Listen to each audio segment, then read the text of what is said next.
What do you say about him? He's just a bit too much, isn't he? Bontempelli found a way out. That is an unbelievable effort from Bontempelli. If that doesn't get you off the couch at home, nothing will. What a goal! He was in grade 1, was he, for Eltham Panthers. Very skinny, a little bit slow, had a very determined look on his face.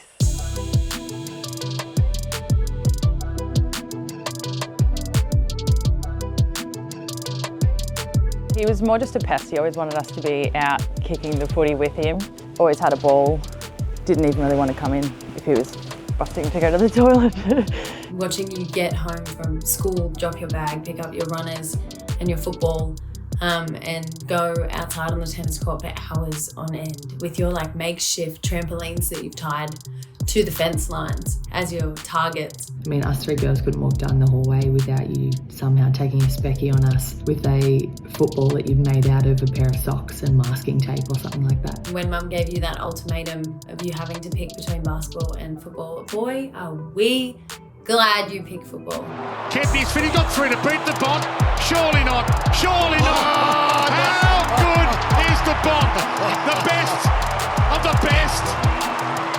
What sort of, took my attention to Marcus straight away was his thirst and ability to learn. He quickly built a work ethic that was not only exceptional amongst his peers, but I think it kept all of us staff on our toes as well to make sure that Marcus didn't waste a day. I think during 2016, his season as a whole, as a 21-year-old, I believe, he's still 20, so I think the best way to encapsulate him as a player is the fact that he won a best and fairest as a 20-year-old in a grand final season. I would describe Bon as one of a kind and the GOAT as a person and a player. I think his football stuff speaks for itself of how amazing he is on the field. Probably is the greatest player that I've certainly played with. One of the people that should give you great confidence every time you sort of play. It's obviously a testament to play 250 so quickly because of his professionalism as well.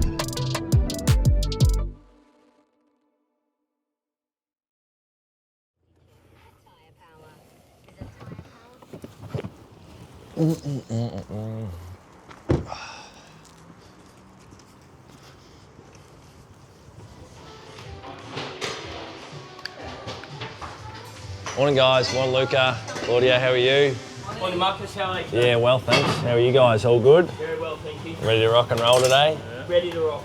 All right, I might porridge if that's all right, yeah, you sir. Want porridge, yeah? Yes, please. To have here or take just a takeaway, this sort of standard small, please, thank you. All right, I might come back and make a copy. Do you want to be in it or would you rather be giving me advice? Should be watching over my shoulder. Once you definitely hit the sort of middle part of your career, as most people will say, probably wrapped up or getting close to finish, you got to find other outlets and find different ways to probably engage your mind mentally, probably more so than anything. But for me, it was probably just trying to explore some of these interests I had off the field. And this was more of an investment I made back in March 2020. And then the opportunity to then start my own little business was just too good of an opportunity to miss out on, I think. To learn, I had been studying business at the time, and I thought there's no probably better learning than actually physically trying to do it myself. And as I've probably gone, more and more people have got involved, which has helped the stack. But more just a curiosity to try something different and live in a bit of a different space outside of football. Ooh! Oh, well, it'll have to be 20.6 today. I'm just checking where they'll leave me cup now. It's probably all the way over there. Nah, it's here. It's the pressure of the camera and pressure of you looking over me. I probably am, and other people have said this to me a bit, is somewhat a bit more of an old soul. So I've always liked the, vintage sort of old school nature of sort of the 70s, 80s, even through my parents and their sort of music. My mum's sort of love for music and that sort of decade and eras of music. So it should have sort of an old school sort of feel. And with that then I thought about what would be a great name for the place, and I thought it would be great to tie it to its heritage. And Arthur, who was a youngish man at the time, moved here from Greece to the area. He and his partner Frida both decided to open the milk bar here. It was just called the Milk Bar, but it was run by Arthur and his wife Frida. And I just thought it was a really nice touch to be able to connect things with past and present. Arthur and Frida are still here, they still live up the road and they pop in from time to time. But for me, I just felt it just made sense to try and tie things in with its history, and hopefully that would help people who live locally to feel like it's still something for the neighbourhood and something for the community, which is the feel and vibe we wanted to create since day one. And I know, you know, through experience how important connection through football is. And I probably lent into that sort of feel when it comes to the business and being able to provide a place that people come to that's warm, it's inviting, and it does have notes of yesteryear almost. And people just want to sit here and are happy to spend some time. I probably pop through most mornings, just say good day to whoever's here that early. And I think that's my way of just continually, you know, checking in and with staff and with people who are here really running the show on our behalf a lot of the time. And then it's funny, come the weekend, I'll probably be here for a few hours just trying to basically help wherever I can, whether that's clearing tables, taking sort of orders.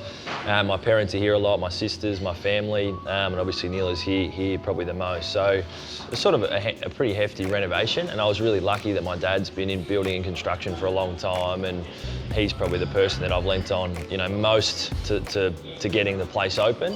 His expertise, his experience, there's no way I could have done it without him involved. And then really from then, once it's been open, a lot of it has been Neela, my partner, who has sort of become, you know, the real boss in terms of how things run around here, and I probably just get to float in and then sort of head on my way without getting in the way probably too much. So she's been amazing. Just her ability to deal with people is exceptional, and obviously me being quite time poor with football still means she can really, you know, be a strong influence around the place. Not quite, don't come over here. It's just a big blob. Nah, I saw potential, that's what I saw in it, but then it fell flat on its face. Cheers. I think that's sort of what I've always tried to do across even my football career, is involve people as much as I can and bring people along for the journey. So I'm very fortunate, even though this is a bit of hard work at times, you still sort of feel quite privileged to be in the position where you can do something like this. So for me, it's been a fun journey. It's sort of like I touched on before, just to feel mentally and almost physically as well at times engaged in a different space will hopefully continue to give me, you know, a greater lease on life, especially when it comes to, you know, longevity in football, because it's a tough caper, you know, and it's probably only getting harder with how much training and how physical the game is becoming. So for me to feel like I've got a space I can almost check out of the football world a little bit and sort of be fully engaged here does help me split my time a bit better and just give me a great different focus and an opportunity to connect with people. All good? All right, I'll catch you guys a bit later today, all right? See you later. Thanks, mate. Appreciate it. Ta. All right, talk to you soon. Cheers, you too.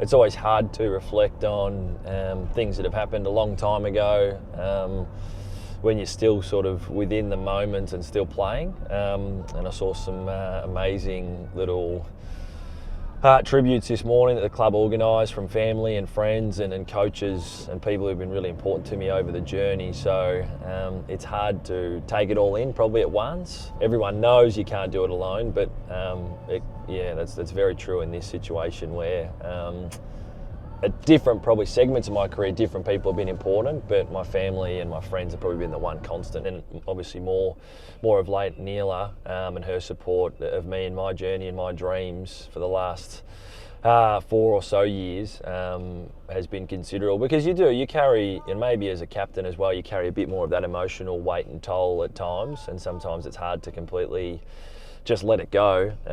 And she's been, you know, a great listener and someone who's probably helped me digress some of the issues I face sort of week to week and how you can navigate through them. So on the family front, I've been so fortunate for my mum and dad, my 3 sisters, their partners, and obviously Neela has been incredible.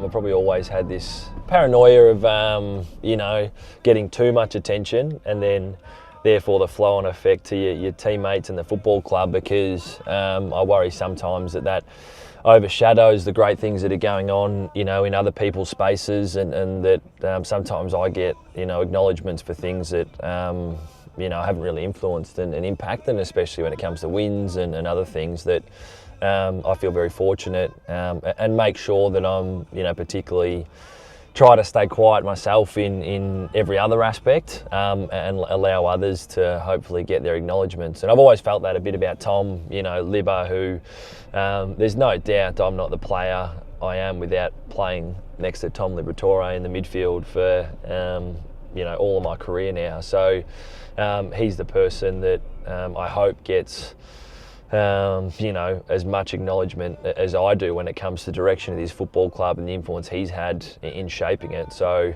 and obviously there's been various other guys, Jack McRae, Caleb Daniel, these types of guys who I played, a lot of those games with. JJ's another one, and obviously the older guard that moved on when I was a bit younger. So. I still don't enjoy the attention. I've understood it, probably. That's probably been the biggest thing, is I've learned to understand what it is and what it isn't. But you can't hang your hat on the comments from others because, as you know, they can change quite a bit across a season and journey.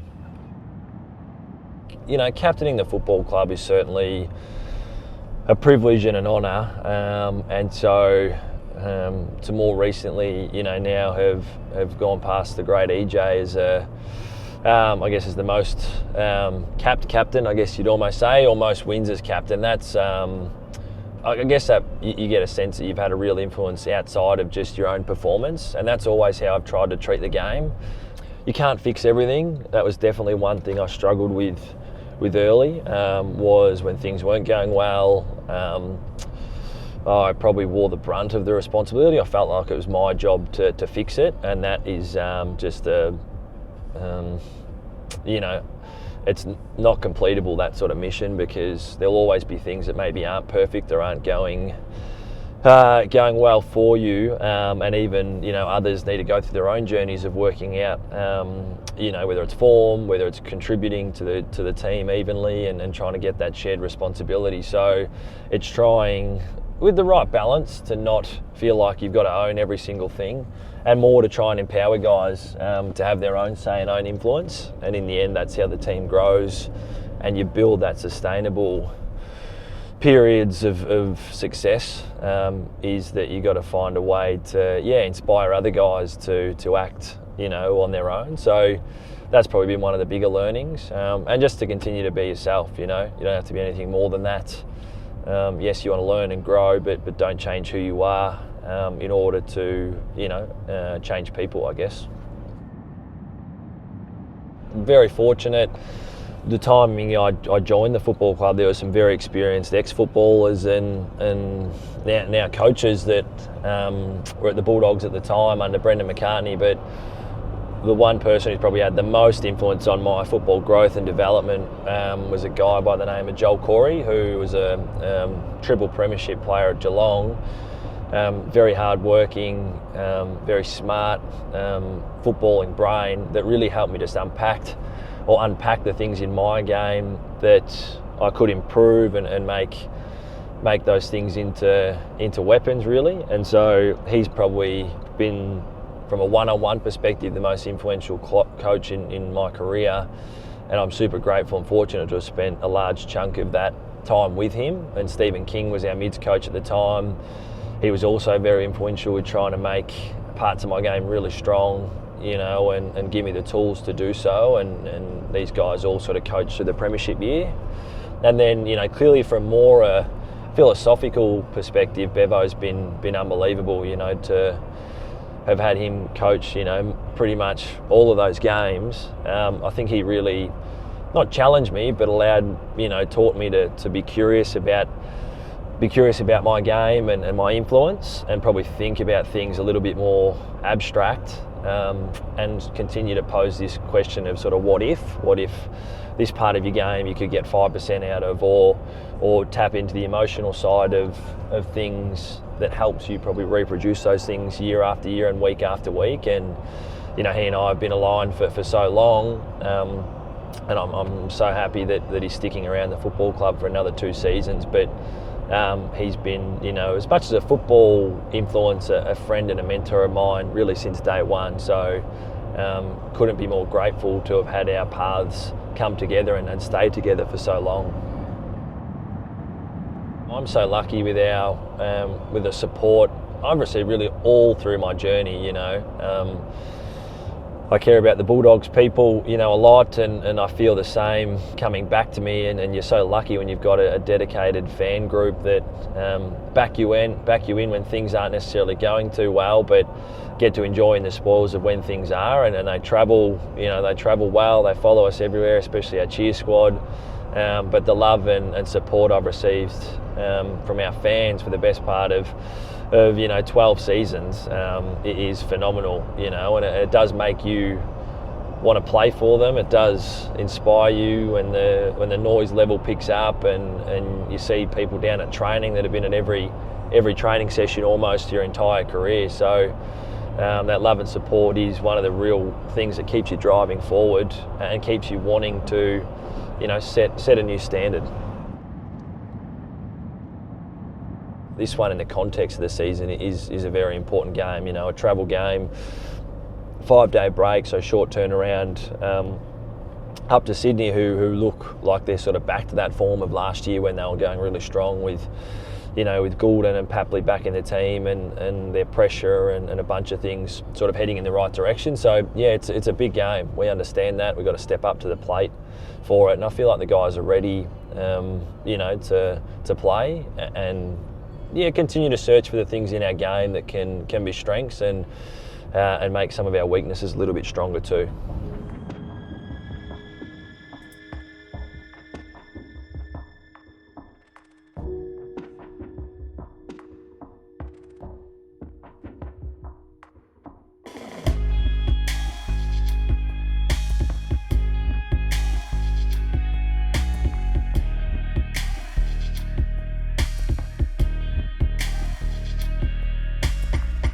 How are you? Just with the Bulldogs? Thank you, man. Appreciate it.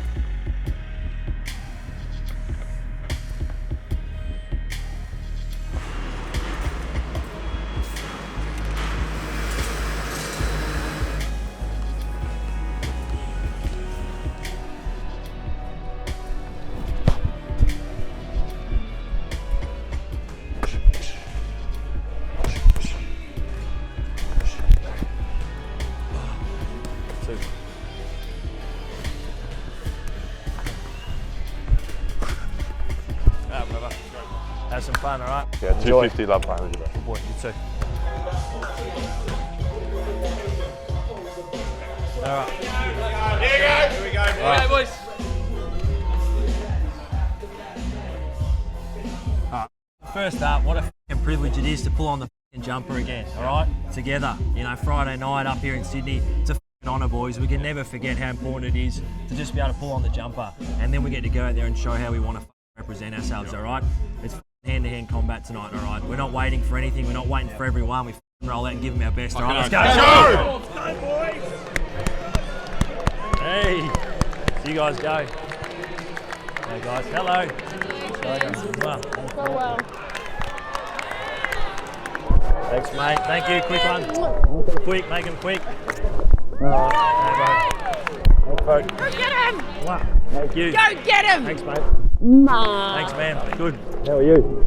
Thanks, buddy. All right, tough. Thanks, guys. Oh, here we go, boys. Let's spark it up. Here we go. All together. All together tonight. Let's launch. Here we go. It's time for action now, eh? We've seen what we can do. We know what we're capable of, all right? It's about fucking leaning into it, all right? Essentials mindset from the word go, all right? Connect everywhere we can, all right? Let's fucking be out here together. Play the game. Let's go. Need one on the inside. Yeah. Who's here? Come on, boys. Go, Tom. I got right.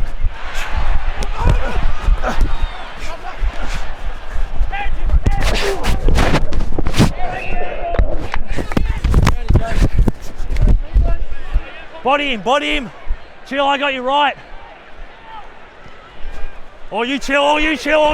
Good boy. Get through. Go, Noighty. Oh, get in there. That's all he wants.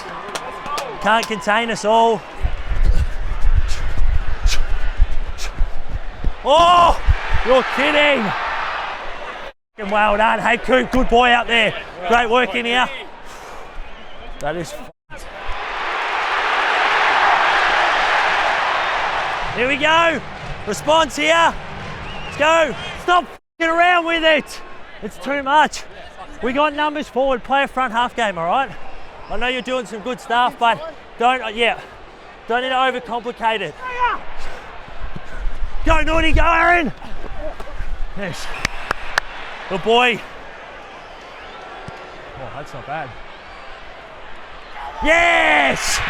Good boy. Well done. Great lead. Hey, great composure.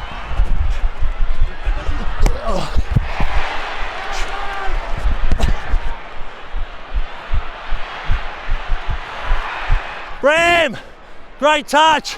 Good work. Joel, hold. Joel, contain. Yes! Come on. Let's go. Good work. Good work. Good work. Let's keep going. Let's go. Let's go. Hey, more of that. And a ground level fumble from Florent. Fraser to kick another one. Extraordinary. But this kick must go through for Sydney to have any chance. It hits the post. The time is running out. And that is one of the best Friday night games we've seen all year. Superb. And the Dogs in the end. Each achievement and each accolade that Marcus gets amazes me because they just keep coming, and he keeps striving for them, and it brings you so much proudness and pleasure to see these accolades awarded to someone that deserves every one of them. I'd say the one thing I'm most proud of Marcus for is not changing. He's got an incredible life, you know, because of football, and he hasn't changed one bit from the start of the career to now. And we're proud and happy that he's allowed us to be on this journey with him as well, and the rest of his family, and we're very appreciative of him and what he's been able to achieve. The person side, I think, is the one that sticks out the most. You know, the way that he can be such a person you can go to who, when you need some support, need some help, you know, whether it's on the footy field or off the footy field, he's certainly someone you can go and do that with. From a person who's in such a, you know, esteemed position as a captain, as such a great player, as one of the greats of the game, and definitely one of the, if not the greatest player at the Bulldogs, to be so selfless and to be so diligent in what matters, I think that's probably sums him up as a bloke. I think the most impressive thing about Bond is that it goes off the field the exact same, and he's an incredible captain. He leads our group so well and clearly, and yeah, he's a player that I know that I'll reflect on one day and be very fortunate that I got to play with him, and he'll be a household name of this footy club for a very long time. And yeah, I think I'm really grateful that I've been able to take the field with Bonty. The strength and the ability to be able to apply yourself to such a level in whatever you choose to do and achieve it, that's what I'm proud of. Like time after time after time, he just gets it. I don't know how, but he just does. He just has the will within himself to achieve and give his best and all to whatever he puts his mind to.